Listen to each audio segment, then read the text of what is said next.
4600 വോട്ടിന് ജയിച്ച ഞാൻ പിന്നീട് 16,800 വോട്ടിൻ്റെ ഭൂരിപക്ഷമായും പിന്നീടത് 38,519 വോട്ടിൻ്റെ ഭൂരിപക്ഷമായും ഉയർന്നു. പരൂർ മണ്ഡലത്തിൽ നിന്ന് ആലുവയിലേക്ക് ആകെ ഒരു 29 കിലോമീറ്ററിന് ദൂരെ ഇതുള്ളൂ. എല്ലാം അരൂർ എന്ന് പറഞ്ഞു കഴിഞ്ഞാൽ അരൂർ ചേർത്തല താലൂക്കൊക്കെ എന്ന് പറഞ്ഞു കഴിഞ്ഞാൽ എല്ലാം ആലുവ പ്രദേശക്കാരാണ് കൂടുതലും. ബന്ധുമിത്രാദികൾ അങ്ങനെ വളരെ അടുത്ത ബന്ധമാണ്. അപ്പോൾ ആ ബന്ധം കൂടുതൽ ഊട്ടിയുറപ്പിക്കുക LDFന് അല്ലാതെ വേറെ മറ്റാരുണ്ട് എന്നുള്ളത് കൊണ്ട് തീർച്ചയായും അത് ഉജ്ജ്വലമായ വിജയമായി മാറും.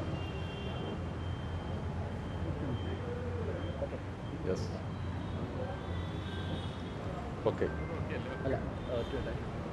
ജില്ലയിലെ അങ്ങയുടെ ജില്ലയിലെ പ്രമുഖ നേതാവായിരുന്നു വിജയ് സുധാകരൻ. ഇനിയിപ്പോൾ UDF പിന്തുണ കൈകൊടുക്കാൻ പോവുകയാണ് സുധാകരൻ. അങ്ങനെ ചില ഘട്ടങ്ങളിൽ ചില നേതാക്കന്മാരൊക്കെ പോയിട്ടുണ്ട്. പോയവരെല്ലാം അവസാന കാലമെത്തിയപ്പോഴേക്ക് തിരിച്ച് CPMലേക്ക് വരാൻ ആഗ്രഹം പ്രകടിപ്പിക്കുന്നവരായി മാറി, വന്നവരായി മാറി. അവരൊക്കെ തെറ്റ് ചെയ്തത് തിരുത്താൻ നിർബന്ധിതരായി തീർന്നു. അദ്ദേഹത്തിന് സംഭവിച്ച ഏറ്റവും വലിയൊരു എന്താ പറയുക അപജയം എന്നല്ലാതെ വേറൊന്നും എനിക്ക് പറയാനില്ല.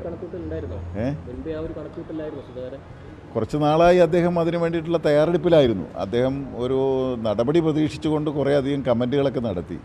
പക്ഷേ അദ്ദേഹത്തെ പോലെയുള്ള ഒരാളെ പരമാവധി അനുനയിപ്പിച്ച് നിർത്താൻ നോക്കി. പക്ഷേ അദ്ദേഹം വളരെ കാൽക്കുലേറ്റഡായിട്ട് അപ്പുറത്ത് നിൽക്കാൻ തീരുമാനിച്ച് തന്നെ ഉറപ്പിച്ചായിരുന്നു അദ്ദേഹത്തിൻ്റെ നീക്കങ്ങൾ. അല്ല, ആലുവയിൽ ഞങ്ങളിപ്പോൾ ഏറ്റവും കരുത്തനായ സ്ഥാനാർത്ഥിയാണ് നിർത്തിയിട്ടത്. ആരിഫിൻ്റെ പേര് കേട്ടപ്പോൾ തന്നെ കോൺഗ്രസ്സുകാർക്ക് വല്ലാത്ത പ്രയാസമായിക്കാണ്. ആലുവയിൽ വല്ലാത്ത പ്രയാസമായിക്കാണ്. ഒരു സംശയം വേണ്ട, ആരിഫ് ആലുവ തിരിച്ചു പിടിച്ചിരിക്കും. ഏറ്റവും കരുത്തനായ സ്ഥാനാർത്ഥിയെ നിർത്തിയിരിക്കുകയാണ്.